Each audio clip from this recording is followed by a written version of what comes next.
करेंगे विधानसभा के सत्र की। विधानसभा का बजट सत्र 26 फरवरी से देहरादून में शुरू होने जा रहा है। ये सत्र 1 मार्च तक चलेगा। सेशन के पहले दिन 26 फरवरी को राज्यपाल का अभिभाषण होगा और 27 फरवरी को अभिभाषण पर चर्चा होगी। इसी दिन शाम को उत्तराखंड का बजट पेश किया जाएगा। ये बड़ी जानकारी आज सामने आई।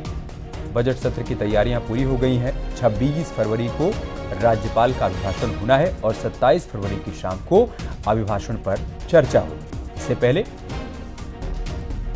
संसदीय कार्य मंत्री प्रेमचंद अग्रवाल की तरफ से जानकारी दी गई कि देहरादून में ही विधानसभा का बजट सत्र आहूत किया जाएगा। 26 फरवरी से बजट सत्र की शुरुआत होगी।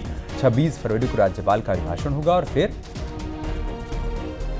27 फरवरी को अभिभाषण पर चर्चा होगी और इसी दिन शाम को उत्तराखंड का बजट पेश किया जाएगा।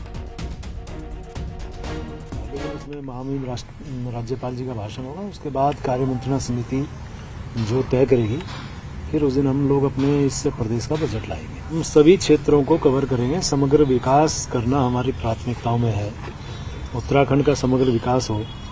और आप जानते हैं कि माननीय मुख्यमंत्री जी ने जिस प्रकार से कहा कि 2025 तक ये प्रदेश अन्य राज्यों की तुलना में श्रेष्ठ राज्यों की श्रेणी में आए, तो उस दिशा में बढ़ता हुआ ये कदम बजट के रूप में भी आपके सामने होगा।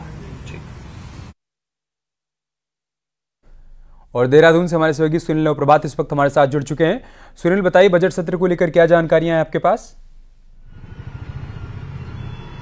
देखिए अमित, 26 फरवरी से बजट सेशन शुरू होगा और आप जान सकते हैं कि लोकसभा चुनाव नजदीक है।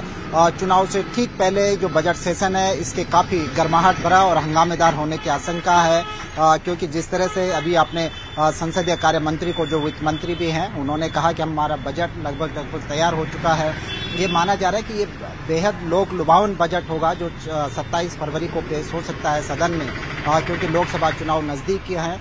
तो वहीं दूसरी ओर विपक्ष का कहना है कि सरकार अपने बहुमत के आधार पर अपने फैसले ले रही है। विपक्ष का कहना है कि जो 5 दिन का ये सेशन बुलाया गया है बजट सेशन, इसकी ड्यूरेशन बहुत कम है, क्योंकि इसमें एक दिन राज्यपाल के अभिभाषण में जाएगा। बजट के लिए चर्चा का पूरा समय नहीं मिल पाएगा और इसके साथ साथ जनता से जो बहुत सारे मुद्दे हैं उन पर चर्चा के लिए सदन में समय नहीं मिल पाएगा। ये विपक्ष का कहना है। यानी कि दोनों ओर से पुरजोर तैयारियां हैं और खासकर लोकसभा चुनाव नजदीक है, इसीलिए विपक्ष की भी एक पुरजोर कोशिश होगी कि वो अधिक से अधिक मुद्दे सदन में उठाए। तो सत्ता पक्ष की कोशिश होगी कि जो बजट वो पेश करने जा रहे हैं वो सभी वर्गों के को पसंद आए। इस तरह का बजट पेश किया जा सकता है। शुक्रिया सुनील, आपका हमारे साथ जुड़ने के लिए और जानकारी तक पहुंचाने के लिए।